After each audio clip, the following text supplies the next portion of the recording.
Bonjour, c'est Madame Ardin pour le français. Avec les CE1, je referai un petit travail autour du singulier et du pluriel, comment bien le reconnaître, de la même façon que nous l'avons fait avec le féminin et le masculin. Puis, nous travaillerons sur une phrase qui sera la première phrase de la dictée de la semaine prochaine. Et nous reprendrons le travail sur la lettre G qui a été commencé jeudi dernier. Je terminerai avec une nouvelle leçon pour les CE2 au sujet des types de phrases. C'est parti!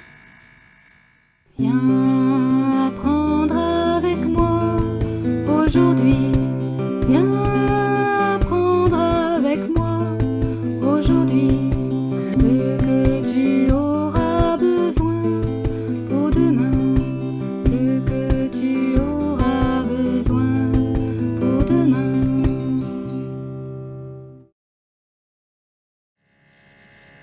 Nous commençons avec un exercice sur le singulier et le pluriel. Je vous rappelle qu'un mot au singulier est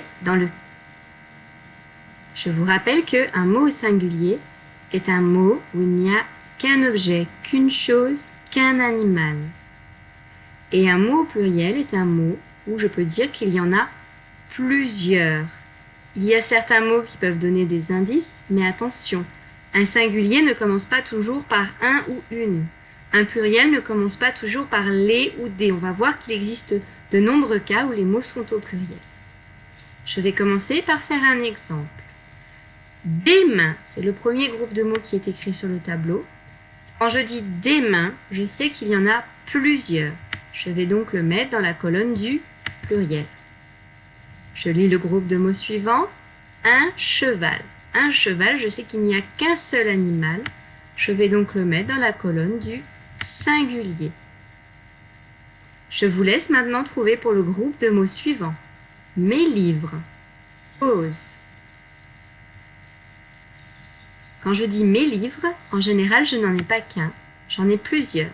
Je vais donc le mettre dans la colonne du pluriel. On continue avec la souris. Pause.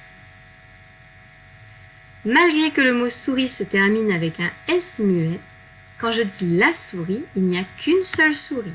Je vais donc le mettre dans le singulier. Donc attention, le S à la fin des mots, ça ne fonctionne pas à chaque fois. Il existe des mots qui ont déjà la lettre S comme lettre muette à la fin.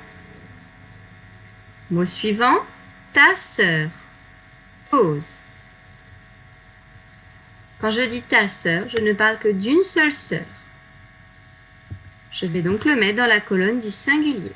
Nous continuons. 20 fleurs. Pause. Quand je dis 20 fleurs, il n'y en a plus qu'une puisqu'il y en a 20.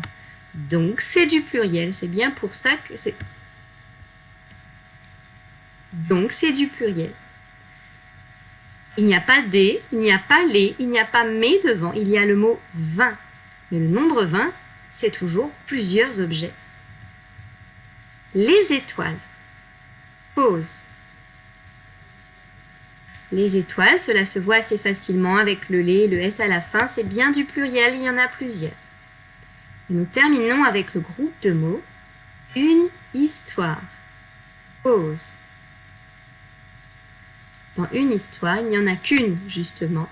Ce sera donc le singulier. Donc attention, la reconnaissance n'est pas toujours si facile. Il faut bien se poser la question, est-ce qu'il y en a un ou est-ce qu'il y en a plusieurs pour trouver le pluriel? Et c'est après s'être posé cette question-là que l'on va pouvoir accorder le pluriel. Des mains, mettre le S. Mes livres se termine par un S. 20 fleurs également. Et les étoiles, un S. Pour terminer, je voudrais qu'on se rappelle déjà que les mots nombres comme 20, qui sont des déterminants, à partir du moment où ce n'est pas le mot un ou une, un nombre sera toujours plus grand que 1 et donc il faudra toujours le mettre au pluriel. Nous allons maintenant travailler sur cette phrase. Je vous laisse la lire. Pause. Ce matin, je plante une tulipe dans mon jardin. Dans cette phrase, nous allons tout d'abord chercher les mots qui contiennent le son 1. Je vous laisse les trouver. Pause. Les mots qui contiennent le son 1 sont les mots matin, où il s'écrit IN, et jardin, où il s'écrit IN également.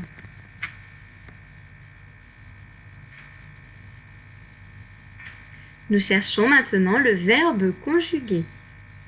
Pause. Le verbe conjugué de cette phrase est le mot plante.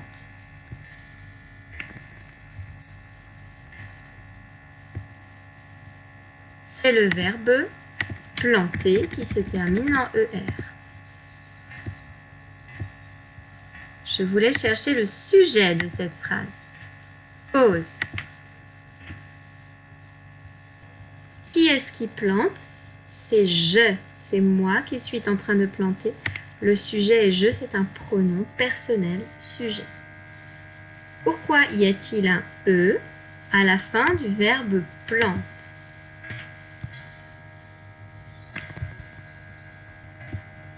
Pause.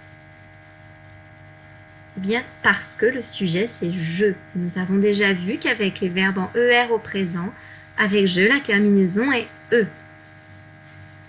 Je vous laisse maintenant un temps pour recopier cette phrase au propre avec le point et la majuscule. Pause. Et nous allons maintenant travailler sur le groupe de mots une tulipe. Je vais le réécrire en plus gros. Au cas où vous ne le sauriez pas, une tulipe est un type de fleur. C'est une fleur qui pousse particulièrement au printemps dans les pays comme la France. Elles peuvent être de différentes couleurs, rouge, jaune, orangé souvent, mais même parfois des couleurs un petit peu plus particulières comme le rose ou le violet. Nous allons nous occuper de ce groupe de mots pour le mettre au pluriel, mais pas de n'importe quelle façon. C'est écrit une tulipe, le groupe de mots est au singulier, il n'y a qu'une tulipe. Je vais utiliser des mots-nombres pour remplacer le déterminant, pour le mettre au pluriel. Vous allez donc écrire sur un papier ou sur le cahier 2 tulipes. J'utilise le mot nombre 2 pour commencer. On écrit 2 tulipes. Pause. Voici comment il faudrait écrire 2 tulipes. 2 DUX, comme dans la leçon de mathématiques de ce matin. Et tulipe va prendre un S. Attention, à partir du moment où il y a 2 tulipes, il y en a plusieurs. On est donc au pluriel. Je vais donc écrire 2 tulipes. On écrit maintenant 3 tulipes. Pause.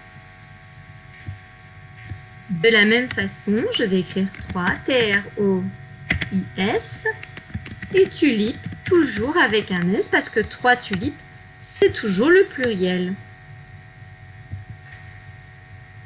Et pour finir, je vais vous demander d'écrire 20 tulipes. Pause. Attention à l'écriture du mot 20 qui est dans les mots de dictée à apprendre. V-I-N-G-T, 2 lettres muettes. Et tulipe va toujours prendre un S. Donc, peu importe le mot nombre qui est devant, à partir du moment où j'ai plus qu'une tulipe, ce sera forcément au pluriel et donc il faut penser à mettre le S, même si on ne voit ni des ni les devant le mot, c'est bien au pluriel et tulipe prend un S. Nous reprenons maintenant le travail sur la lettre G. Je vous rappelle que la lettre G peut produire le son G et le son je selon devant quelle lettre elle est placée. J'ai remis 2 exemples. Dans nager, la lettre G fait le son J parce qu'elle est placée devant un E.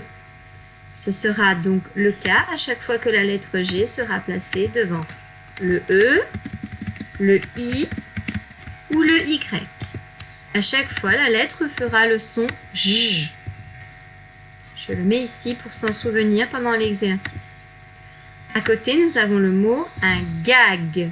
Cette fois-ci, la lettre G est placée devant un A. Et ce sera le cas devant les voyelles A, O, U, ainsi que toutes les consonnes. Maintenant, je vais écrire un mot, vous allez le lire et me dire dans quelle colonne je dois le placer et quel son on entend. Voici le premier mot. Pause. Ce mot se lit manger. J'entends le son J comme dans nager. Je vais donc le mettre dans la même colonne que nager car le G est devant un E. Le mot suivant est le mot garder. Voici le mot suivant. Pause. Le mot suivant se lit garder. J'entends le son G comme dans gag, car le G est devant un A. Voici le mot suivant. Pause. Il est possible que vous ayez une difficulté à lire ce mot si vous n'êtes pas habitué. Ce mot se lit un guide. On n'entend pas la lettre U. La lettre U est seulement là pour faire le son G. Je vais donc mettre le mot du côté de G. En fait, si je ne mettais pas le U, je dirais un gide à cause du I qui fait le son J. Mais comme je veux pouvoir dire le mot guide, j'ai ajouté ce U, mais il est muet. Donc si on vous demande dans ce mot quelles sont les lettres qui font le son G, il faut répondre G et U, pas juste le G. Donc à surligner les lettres qui font le son G sur une fiche de son, il faudra aussi surligner les deux lettres dans ce cas-là. Voici le mot suivant. Pause. Ce mot se lit une guitare et il fonctionne exactement comme un guide. Il contient le son G et le U est également muet. Il est ici pour faire le son G et rien d'autre. Avant-dernier mot de l'exercice. Pause. Là aussi, on peut avoir une difficulté à lire ce mot. Ce mot va se lire un pigeon. Je ne vais pas prononcer le. Par contre, j'entends clairement le son J, donc je vais le mettre du côté de nager. Mais le E ne se prononce pas. En fait, comme le U pour faire G, je peux ajouter un E pour faire le son J devant le O, le A ou le U.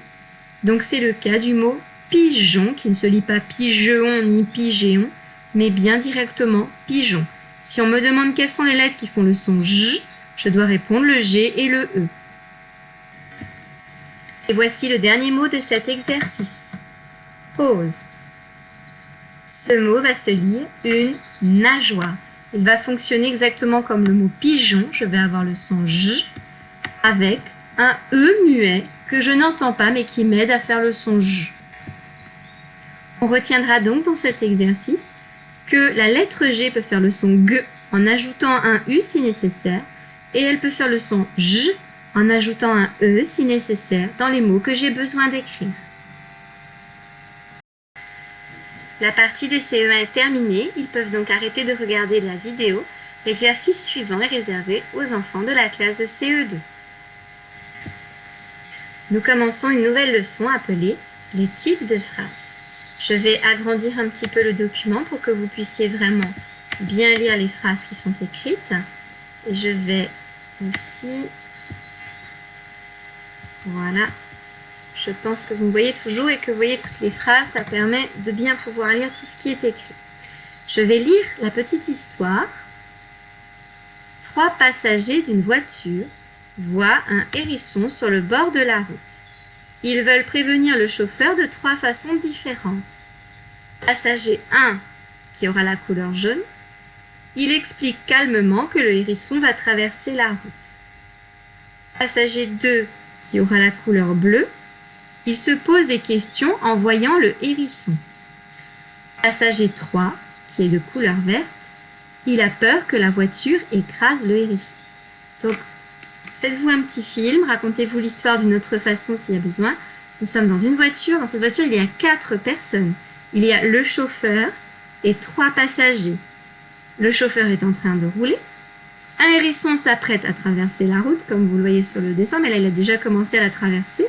Là, on ne sait pas s'il va vraiment la traverser. Et les passagers vont prévenir le chauffeur, donc ils vont parler, ils vont dire quelque chose, une phrase, mais de 3 façons différentes. En dessous, nous avons 8 phrases que pourrait dire chacun des passagers. Et il va falloir retrouver quel passager pourrait dire quelle phrase et remettre de la bonne couleur chaque phrase. Donc je vais faire un exemple avec la première phrase, je vais la lire. Est-ce que le hérisson va traverser? Je vois que cette phrase est une question et je me souviens qu'il y a un passager qui pose des questions, c'est le passager numéro 2. C'est écrit « Il se pose des questions en voyant le hérisson ». Je vais donc choisir la couleur du passager numéro 2, c'est-à-dire le bleu, et je vais entourer la phrase de cette couleur parce que je pense que c'est le passager numéro 2 qui pourrait dire cette phrase. Et nous continuons. Ce hérisson va traverser la route. Je vous laisse un instant pour trouver la réponse. Pause. Ce hérisson va traverser la route, c'est simplement expliquer calmement ce qui va se passer. Ça correspondra plutôt au passager 1. Je vais donc le mettre en jaune. Nous continuons avec la troisième phrase. Le hérisson traversera-t-il? Pause. Dans cette phrase, j'ai de nouveau une question. Donc c'est encore le passager 2. Je vais la mettre en bleu. Je lis la quatrième phrase. Le hérisson est en train de traverser. Pause. Ici, j'ai de nouveau affaire au passager qui explique calmement les choses, c'est-à-dire celui qui a la couleur jaune. Je passe à la deuxième colonne de phrase. Freine vite, le hérisson va traverser. Pause. Dans cette phrase, on sent qu'il y a une émotion forte qui est montrée avec le point d'exclamation. C'est pour ça que je me suis exclamée. Et cette émotion dans cette situation, ce sera plutôt de la peur, même si une émotion peut être autre chose. Je vais donc affaire au passager 3, celui qui est en vert et qui a peur que la voiture écrase le hérisson. Phrase suivante. Quand le hérisson traversera-t-il? Pause. Dans cette phrase, j'ai de nouveau une question. Je vais donc rejoindre celui qui se pose des questions, le passager numéro 2, c'est-à-dire du bleu. Avant-dernière phrase. Attention, tu vas écraser le hérisson. Pause. Dans cette phrase, j'ai de nouveau de la peur, une émotion forte qui est exprimée. Nous allons donc mettre cette phrase en vert, elle correspond au passager numéro 3.